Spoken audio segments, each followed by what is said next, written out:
Yan po ang kuha naman kani-kanina lamang sa pagdating naman itong si Chief Justice Renato Corona sa may Senado.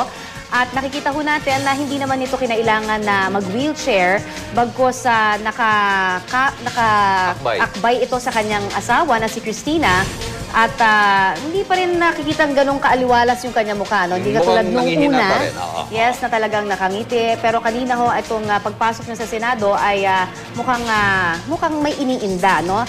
Nakaramdaman talaga. At ito nga ho ngayon ay nakapasok na dito sa second floor kung saan naman naroroon ang holding area.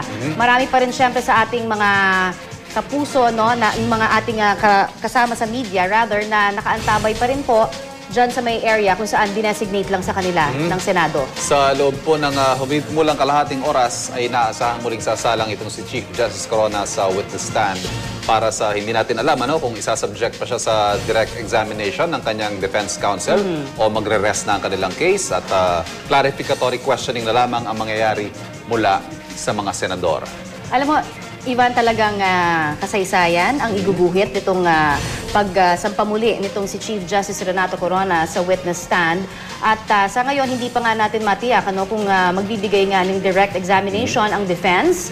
Kasi nagdedepende kung magkakaroon din ng cross-examination. Depende sa magiging galaw ng depensa. Kanina po nakita natin ang ilang miyembro ng Pamilya Basa. Maging po ang nakikita ninyo ngayon. Nakikita rin po natin ngayon sa screen itong ilang miyembro ng prosecution team. Yan si Congresswoman Kakabag-Bagaw na isa sa mga prosecution lawyers. Kausap ang isa sa mga Pamilya Basa, no? Mga miyembro ng Pamilya Basa.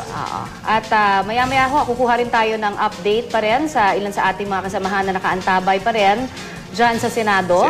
Si Ana Basa, ang pinsan nitong si Christina Corona, ang may bahay naman ito. Pamangkin ni Christina Corona.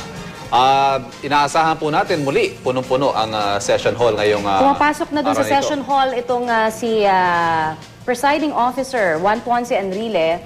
Kanina nakita rin natin at tsempohan natin dumaan itong si Senadora Loren Legarda. Yes, oo. So talagang nakita natin naka-cordon off na nga itong area ng media. Naghigpit po ang security dyan sa Senado dahil na rin doon sa nangyaring kaguluhan the last time, Ivan. The last time talagang lahat, siyempre, natural yun. Gustong makakuha ng magandang shot, ng mga pangyayari. Pero ngayon po ay nilagyan ng kordon para mas maging organized kahit papano ang coverage dyan sa Senado. May mga ilan ding nakapasok na doon sa session hall, na mga ilang gusto pa rin makapanood in person nitong trial na ito ngayong hapon na ito. Kaya antabayan na natin ilang minuto na lang, partner. Minuto na lang. Isa po sa mga inaasahan din natin ngayong hapon na ito ay ang paliwanag ni Chief Justice Corona tungkol sa what is perceived as a walkout sa kanyang panig. Pero tingnan natin kung ano magiging paliwanag niya sa impeachment court sa kanyang pagsalang sa impeachment witness stand mamaya. Right, oo.